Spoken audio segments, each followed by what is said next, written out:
So I've wanted to make this freshman year, or specifically second semester recap video for a while now because this was probably the craziest, toughest, but happiest 3 months of my life, all wrapped up in one.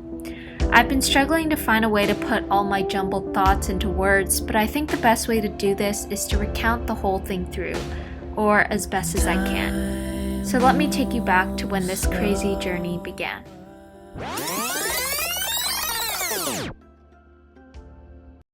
Less than 3 hours, I'm flying out to the US, and it's so crazy to think that I'm flying like all the way across the world, especially in the middle of a pandemic and political turmoil and everything in the US. But I don't know what justifies this decision to go, but I feel like I'm ready to go. I've wanted to go since August, and I think that I'm just gonna take the leap. So I'm going to be bringing you guys through my flight today and my journey to the US. On January 13th, 2021, I left the comfort of home alone on a 10,000-mile flight across the Pacific Ocean. This decision was one that I had thought over for months, a constant tug of war between my head, which told me it was logically stupid to go to a place wrought with COVID, and my heart, which wanted so bad to experience college. I remember looking out the airplane window, knowing that all I had with me were myself, 3 giant suitcases, and a heart full of hopes and aspirations. I knew it would be tough, but since I committed to taking the step, I would see it through. That was lesson number 1. Life is a series of calculated risks. Every decision we make is a risk, and knowing your values and priorities determines which ones you decide to take. Touching down and feeling the winter, or maybe more like the shivering of the bones, and looking at the rows and rows of greenery felt surreal, like nothing I'd ever experienced before. The next few weeks were a blur. I vividly remember taking 4 to 5 trips across campus to carry my ungodly amount of packages that I had mailed to the mail center, desperately trying to set up a phone plan and bank account, and calling my mom because I couldn't figure out how to set up the bed, and spending hours decorating my room to make it feel like home.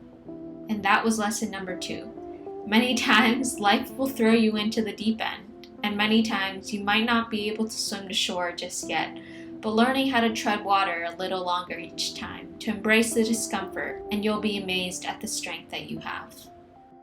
To be frank, it might not have been the case on camera, but the start of February was a really tough time for me.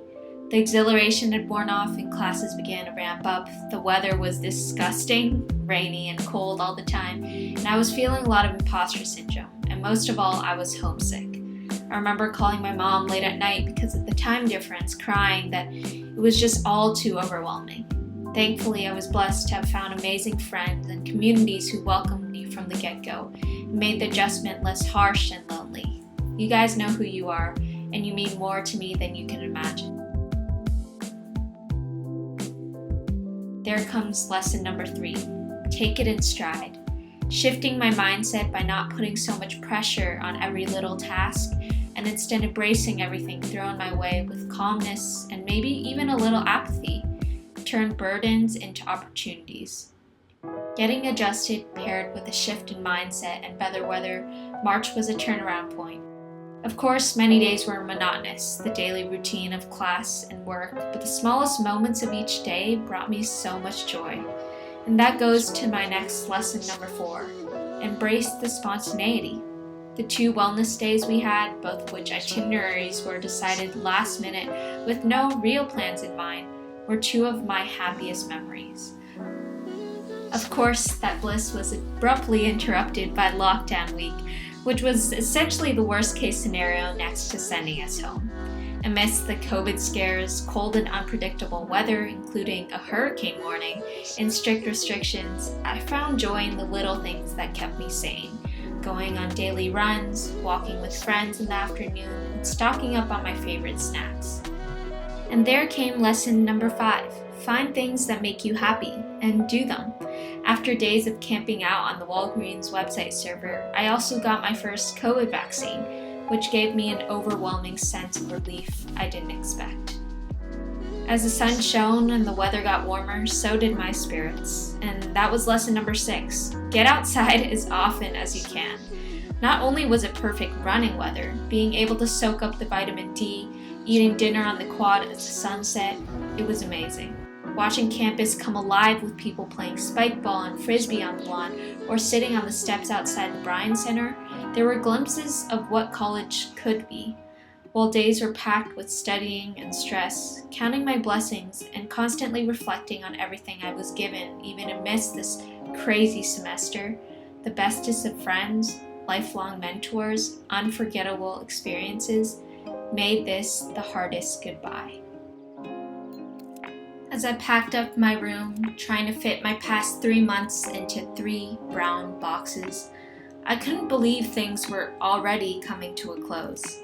That in a few months, someone else will step into Bell Tower, room 307, 2 people actually, and embark on their own college journeys, and everything resets again.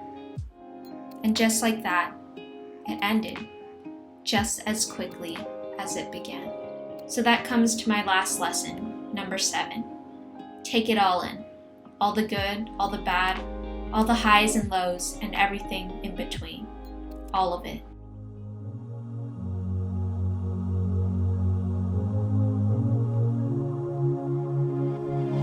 Right on time, we fell right into each other. Couldn't pull myself away, and I know love is blind, so reputation didn't matter.